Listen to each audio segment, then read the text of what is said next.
ललिता पिता तार कला जे मिनती माधव दर्शन कले विज्ञ विद्यापति इंद्रदुम्न सम्मुखे विद्यापति जाई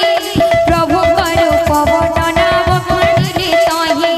नील माधव असी स्वरूप वर्णना इंद्रदुम्न मनरे भक्तिर भावना महाप्रभु दर्शन पाई जे राजन सैन्य सामंत को नहीं करती गमन राजांकर ठाट बाट भवग्राही राणी माया रचना करिले विश्वचक्र पाणी प्रभु वासस्थान दिशिला जे खाली शून्य हेला चारिआडे कल्प भूत बाली राजा इंद्रदुम्न अधीर होइले सागर बाली रे बसे लुह गड़ाइले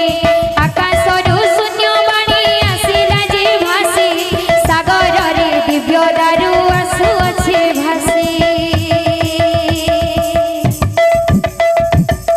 बोले भाई प्रेम से राजा।